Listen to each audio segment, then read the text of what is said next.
Hello everyone and welcome to another episode of the McGonagall Boxing Podcast. Let's get straight down to it, shall we?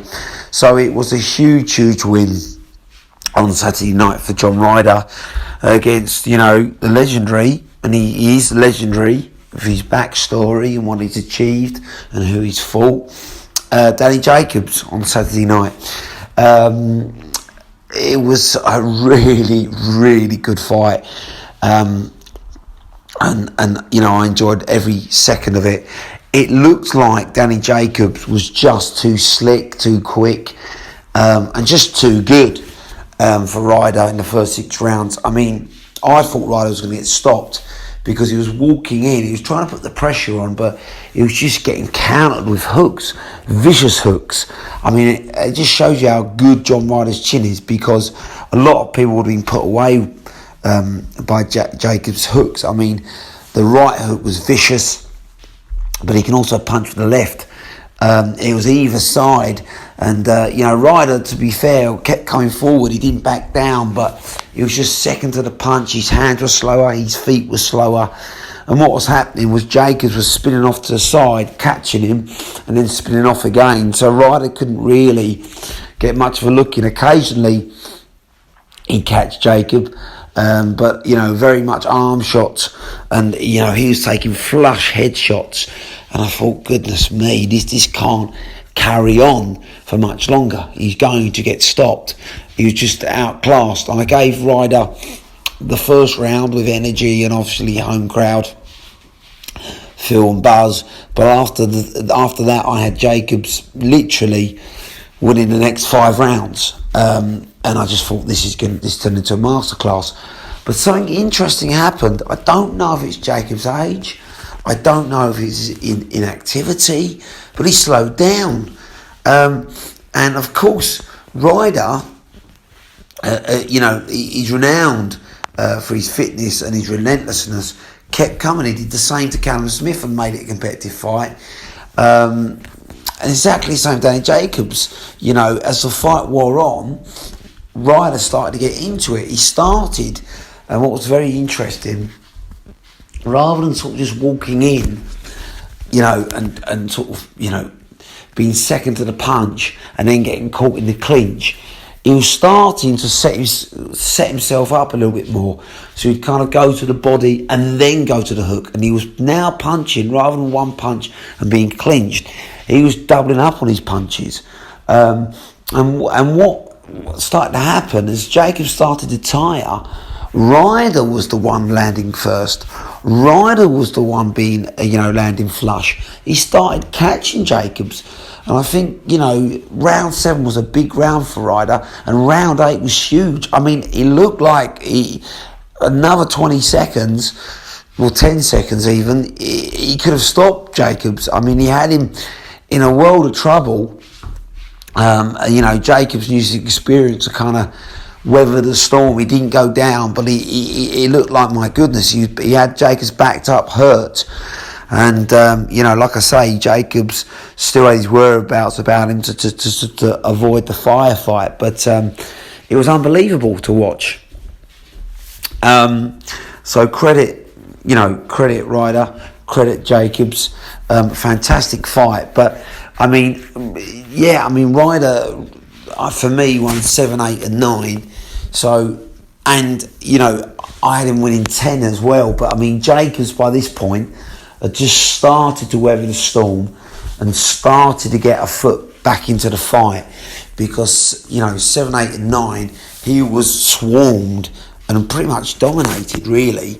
But in 10, I think Ryder started to slow down a bit. Not completely gassed, but slow down. And that enabled Jacobs to get a second win.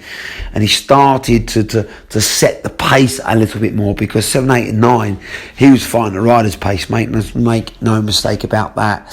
But and I actually had Jacobs then in 11 and in 12 winning them 2 rounds. I think he started to go back to his old ways from the 2, 3 and 4, 5, and he started to catch Ryder and sort of again sort of buzz him a little bit to the head.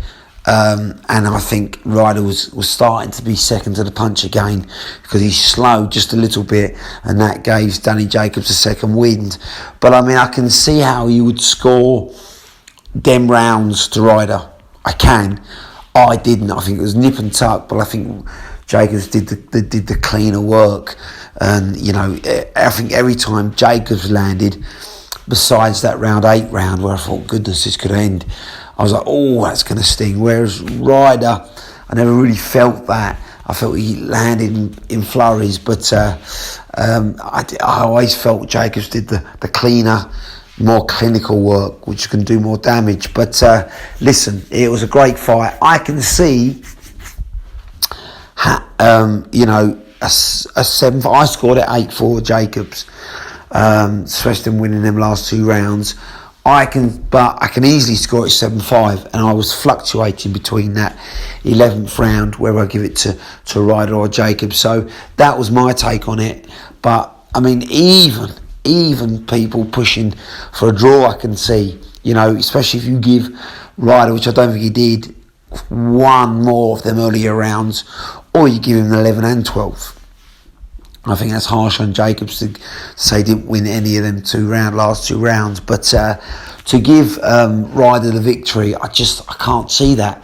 As much as I respect him and his tenacity, and he's been in some wars and he hasn't got the right decisions. He's unlucky in the Callum Smith fight, and he's done so well moving up to super middle and generally turned himself into a world-class fighter.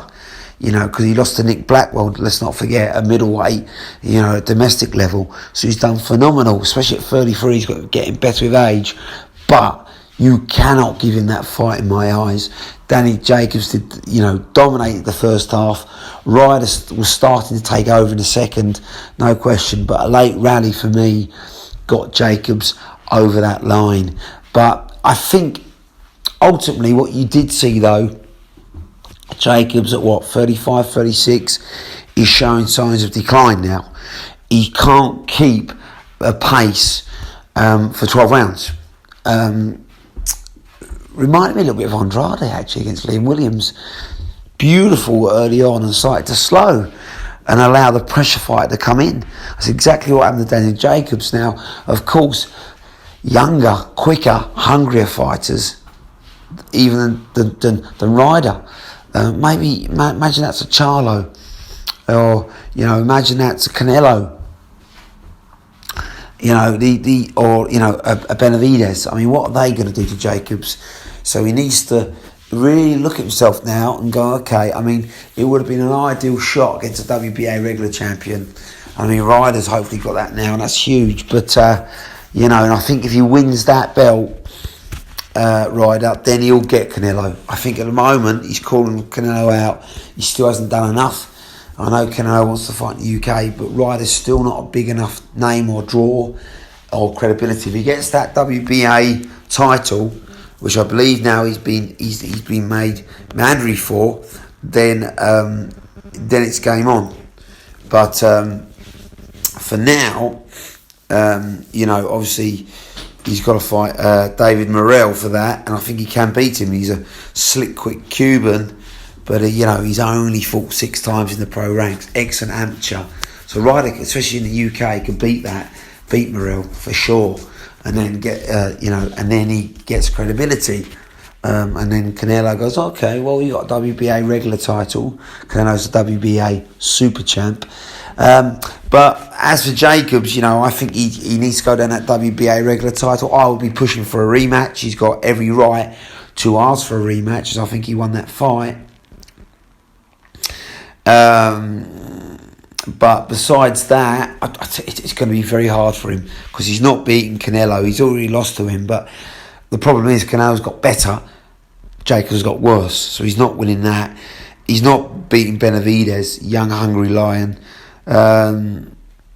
Who's next under the undisputed champion Canelo. So, and I can't see him fighting Billy Joe Saunders or Callum Smith, who's obviously moved up now. So, does he move up a weight class? That's not a good move for Jacobs. I think he'd be too small for the light heavies. So, he's in limbo, but I would push for the rematch and try and get it. As for Ryder, maybe he gets the rematch with Jacobs. He probably doesn't want it now, though. He probably wants that WBA title shot. And credit, although I don't think he won that fight on Saturday night, the world has now opened up for Ryder, and it could happen to a nicer guy, hard-working, down-to-earth, a real role model, and he deserves his world title shot for everything he's been through in the boxing game and the tough losses that he's had. He now gets a tough win on the scorecard, so well done. Exciting times for Ryder. I think Jacobs needs to have a serious think now what he wants to do, but all I say is both credit to both men on Saturday night. Fantastic fight, a fight of two halves. Ultimately, let's be honest, the UK fighter got a UK decision, but it happened exactly the same in America. It does happen, and this is a problem in boxing. But, let's not detract from a fantastic fight. And good luck to Ryder for pushing on the WBA title now.